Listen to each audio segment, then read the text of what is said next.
40. An unseen gift. A painful adieu. Author's POV.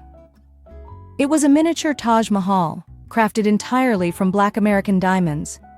Every facet was cut to perfection, making it shimmer like a fragment of the legendary Koh-i-Noor. Tiny, colorful diamonds adorned its surface, mimicking the intricate designs of the original monument. Even under the dim glow of the park's streetlights, the exquisite piece sparkled, radiating an undeniable charm. "How?" she murmured, still mesmerized by the tiny wonder in his hands. "Not a big deal," he replied nonchalantly. "Just made a few calls to some jewelry showrooms and got it done." "You really shouldn't have," she started, but he cut her off. "I wanted to," he said, holding her gaze with unwavering intensity. She stared back at him, uncertainty flickering in her eyes. "I don't know how to... I haven't even gotten you a gift," she said, suddenly feeling guilty. "Well?" he chuckled. "I don't know what I would have done if my wallet had been stolen today. That would have been embarrassing. Imagine taking a girl on a first date and not having a penny." He shook his head, laughing at himself. "We still would have had a great time," she replied softly, her voice carrying a rare depth of sincerity. Realizing what she had just admitted, she quickly looked away, biting her lip. "You're right," he murmured, his tone just as gentle. "We didn't spend much, yet we enjoyed ourselves a million times more than any other so-called perfect date." He paused, before adding with a warm smile, "And that's exactly why this gift doesn't need a return gift." She looked at him like she was seeing someone she had never known before. "Who is this man?" her mind whispered. "Stop looking at me like that, love," he teased. "People might start thinking you're in love with me." She blinked in surprise, embarrassment washing over her. Closing the box, he extended it to her. After a brief hesitation, she took it. Thank you, sir." "Sir?" He frowned, narrowing his eyes. She instantly looked up at him. You're allowed to call me by my name tonight," he said with a firm nod. "No!"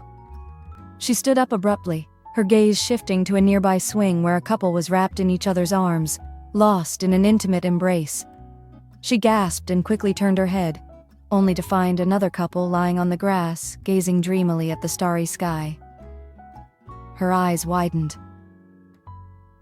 Flustered, she spun around, only to come face to face with Mr. Dawson, who was now smirking, clearly enjoying her reaction. "Are you all right, Miss Lavanya?"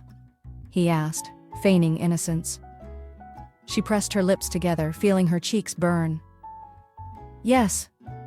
I think we should go now," she suggested hurriedly. "To where?" he asked, barely concealing his amusement. "We'll be late," she emphasized, her voice slightly louder than necessary. "For what?" His brow arched playfully, his smirk deepening. She had no answer. Instead, she lowered her gaze to the box in her hands, her fingers tightening around it. He smiled, watching the color creep up her cheeks. Such a spoiled, mischievous mind he has, she thought, heart pounding. "I think this is a perfect place to spend the evening, don't you?" he asked in a relaxed tone, leaning back and resting his arms on the seat. "Come," he added, patting the space beside him. She shivered, not knowing whether it was from fear, nervousness, pleasure, anxiety, or the evening chill. Slowly, she shook her head. Jackie, however, only smiled. "Are you afraid of me?" he asked suddenly. Her eyes drifted towards him hesitantly, and she swallowed hard. He sat up straighter and reached for her wrist, gently pulling her towards him. She didn't resist, but she trembled, unsure of what he intended to do next. He continued drawing her closer until their faces were mere inches apart. His gaze flickered momentarily to a nearby couple, locked in a passionate kiss. The sight only deepened his own longing. Returning his eyes to Lavanya, he hesitated for a brief moment before leaning in, believing the time was right. His focus was solely on her lips, until, just as he was about to close the distance, her eyes came into view. Those wide, innocent eyes stopped him, something inside him wavered. He wanted to kiss her, to feel the warmth of her lips, but not like this, not without her permission. What is wrong with me? He wondered, his body frozen in place. She hadn't pushed him away, hadn't slapped him, hadn't even flinched. She simply looked at him, her gaze quietly questioning whether this was the right thing to do. Breaking the moment, he subtly gestured towards the couple with his eyes. Curious, she turned her head slightly, her lips parting in silent shock as she witnessed their intimate exchange. It was the opportunity he needed. While her attention was elsewhere, he closed the remaining distance and placed a gentle kiss on her right cheek. Her lips instantly shut and her eyes widened in disbelief, still fixated on the couple in front of her. She couldn't bring herself to turn back and meet his gaze. She was too stunned, completely unprepared for what had just happened. "You might want to look straight ahead," he murmured against her ear, his voice low and teasing. "Or else I'll keep kissing this soft, blushing canvas of yours." She instantly jerked her head to the right. Then, as if finally processing the moment, she hurriedly pushed him away, her palm pressing against his chest. Her brows furrowed as she shot him a, "What the hell was that?" "Look." "What?" He shrugged, feigning innocence. "You should be grateful I didn't kiss like that." He gestured his nod at the kissing couple. She gasped, still struggling to find words. "Or," he smirked mischievously, "are you regretting that I didn't?" Her head snapped away, refusing to meet his eyes. This man is never going to change no matter what. She sighed inwardly. "I think it's time," she muttered, more to herself than to him. "For what?" he asked, raising a brow, still enjoying her reaction. "You have a flight at 10, she reminded him. "Did you forget?" Her words wiped the smirk right off his face. "Yeah, no, I didn't forget," he said, his voice tinged with sadness. Checking the time, he saw it was already 7:20 p.m. "Let's get you home." He stood up from the swing and offered her a weak smile. She regretted reminding him, but she knew it was necessary. Gathering the shopping bags, he started walking ahead without looking at her. He knew that if he saw her face again, it would make leaving even harder. The truth was, he didn't just want to spend the rest of the night with her. He wanted to spend his entire life by her side. A heavy silence settled between them as they walked out of the park. She trailed just a step behind him, clutching the small gift box he had given her. Glancing between his back and the velvet case in her hands, she opened her mouth to speak, then closed it again. She repeated this several times, trying to gather the courage to say something, anything, to make the moment last longer. "Sir," she finally managed. He fought the urge to turn around and simply hummed in response. But when she found herself at a loss for words, she fell silent again. He didn't mind. The quiet gave him a chance to compose himself. They reached the car, still parked in the crowded area. He placed the bags in the back seat and slid into the driver's seat while she settled in beside him. The drive was quiet, but something about it felt wrong to her. As they neared the staff quarters, he turned the steering wheel left to drop her off at her apartment building. But just as he was about to stop, she spoke up quickly. "Turn towards your apartment." He hit the brakes suddenly. "What?" he asked, staring at her in confusion. I'll help you pack your bags," she declared without looking at him. He smiled to himself, instantly recognizing her attempt to stretch their time together. "But I've already finished packing," he admitted. At that, she snapped her head towards him. "Eager to leave, aren't you?" she thought, feeling a surge of frustration but keeping it hidden. "In India," she paused, scrambling for an excuse. "We don't let our guests leave just like that." He raised a questioning eyebrow, waiting for her to continue. We just..." she stammered, clearly trying to buy more time. He didn't need to hear more. Understanding exactly what she wanted and knowing that he wanted the same, he restarted the engine without another word. Instead of turning left, he steered right towards his duplex. She fell silent, stunned at how effortlessly he had read her unspoken words. They got out of the car with the bags and stepped inside. Jamal opened the door, and Jackie placed the bags on the couch before turning to him. "Bring water for both of us, Jamal," he ordered. The boy nodded and disappeared into the kitchen, returning moments later with 2 glasses of chilled water. After they had quenched their thirst, Jackie excused himself and went upstairs to retrieve his luggage. When he returned, Lavanya frowned. He was carrying only a single small bag. She pointed at it. "That's it?" He handed Jamal the house keys and turned to face her. "What? Where are your other bags?" she asked. "This is the only one I'm taking, back." He added the last word after a short pause, then gave Jamal a curt nod. The boy nodded in return and left the apartment. As soon as he was gone, Lavanya asked again, "You're not taking all of your things?" "No, I don't need them. I can buy more." He shrugged, casually checking his passport, ticket, and other documents. Wow, this man really knows how to waste money. She rolled her eyes, thinking about how rich people often took their belongings for granted. He grabbed the handle of his trolley bag and dragged it towards the door. As he turned the knob and pushed it open, she followed just a step behind. "You're leaving and no one else is here. This is the perfect moment, just do it," his inner voice urged him. "No," he argued with himself. "Do you want to kiss her or not? This could be your last chance. I can't force her into something she doesn't want." "Stupid! Can't you see? She wants to be with you as much as she can."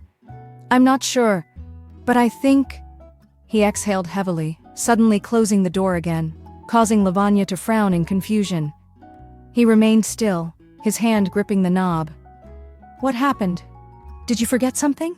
she asked, glancing at his bag. "Yes," he replied in a husky tone. She waited for him to elaborate, but instead he slowly turned, releasing both the bag handle and the doorknob. His gaze softened, filled with something unspoken, something desperate, as if he were memorizing every inch of her face. What? She blinked, furrowing her brows. "This," he murmured. He leaned in, and she inhaled sharply before holding her breath. Gently tilting her head to the right, he cupped her jaw and pressed a lingering kiss to her left cheek. The moment his lips met her skin, she closed her eyes. It was the second time he had kissed her that day. Though it didn't seem inappropriate, it was still a big deal. Her boss had kissed her twice in a single day. "I will miss you," he whispered against her ear as he pulled away. Her eyes snapped open, reality sinking in. This is it. He's leaving. A strange ache settled deep within her chest, a pain she couldn't quite understand. She didn't know why she felt this way, why the thought of his departure weighed so heavily on her. "You're not going to see him again, Lavanya. It's all going to be over now." Her inner voice tried to console her, but it didn't help. As he straightened, he saw the confusion in her half-opened mouth and wide, questioning eyes. He sighed, running a hand through his hair. "Please don't freak out," he said, rolling his eyes. "I don't want another lecture about Indian society right now." He hesitated for a moment before swiftly adding, It was just a goodbye kiss. It's an American thing." A lie, but one he hoped would keep her from overreacting. "See, he was just kissing you goodbye, nothing more. He's a flirt. Don't expect anything beyond that," her conscience reminded her. "Whatever," she muttered, blinking rapidly to avoid his gaze when she realized her eyes were turning glossy. She cleared her throat. "The driver is waiting, sir." Her voice was shaky. "Yeah." He exhaled, pausing for a few seconds before opening the door and dragging his bag outside. She followed him to the car. The driver, noticing them approach, took the bag from him and placed it in the boot. Lavanya stood behind Mr. Dawson, holding her shopping bags. He turned around, smiling at her. "So, this is it then, love?" Her chest tightened instantly at the way he called her love. It felt like a crushing weight pressing down on her. She huffed and glanced at the driver, who stood near the front seat, looking straight ahead. Will you please stop calling me that? She hissed. Following her gaze, he turned briefly to glance at the driver before laughing and shaking his head at her reaction. He slid his hands into his trouser pockets and looked straight into her eyes. Then, with a slow, teasing whisper, he said, "Never." Taking a few steps back, he gave her a nod and a soft smile. "Thanks for everything, Miss Lavanya. Goodbye. It was wonderful knowing you. And your India." She had no idea that he planned to return from San Francisco. To her, this was the last time she would ever see him, and that thought was tearing her apart with every step he took towards the car. "Wait. Please don't go." Her heart wanted to say those words, wanted to reach out and stop him. She wanted to hug him, to touch him, to kiss him goodbye the way Americans did. He had given her so much. Gifts, memories, emotions she hadn't even understood yet. And there was something inside her, something unfinished, something she wanted to give back to him. But she didn't know what it was. She only knew there was a void forming deep within her. He turned, got into the car, and settled into the back seat. Through the glass window, he looked at her once more, then rolled it down and mouthed, "Bye, love," before puckering his lips and playfully blowing her a kiss. She blushed, instantly looking down. "Let's go," he instructed the driver. His voice jolted her alert, and she quickly lifted her head to find him still looking at her, smirking. But now, panic crept in. She knew he had to go, but how could she explain that to her heart? The heart knows nothing, it just keeps beating louder for all the wrong reasons. She tried to reason with herself. The engine roared to life. The car slowly began moving and her breathing grew unsteady. She shifted her gaze between him and the wheels as if wondering why they were moving so fast. He raised a hand and waved slightly at her. She didn't move. Her eyes filled with unshed tears, a lump formed in her throat, making her feel dry and parched. Then, just as the car reached the community gate, he turned his head away to face forward. And that's when her voice broke through the air. "Stop." The guards opened the gate, allowing the car to pass through. As it disappeared behind the wall, a single tear slipped down her cheek. She stood there, staring at the gate for several more minutes, waiting, though she wasn't sure what for. Her eyes searched for something that wasn't there, something she couldn't name. One by one, the tears kept falling, and when reality finally sank in, that he was truly gone, she closed her eyes tightly. Turning around, she glanced at his duplex. It was now dark, lifeless, void of his presence. The truth hit her like a crushing wave, and that's when the sobs came. She wiped her tears again and again, but they wouldn't stop. Hugging the gift box to her chest, she let herself cry harder. What she didn't yet realize was that these emotions, this unbearable ache, these relentless tears, weren't merely the signs of infatuation for her American boss. They were the unmistakable signs of love, a love she had never expected.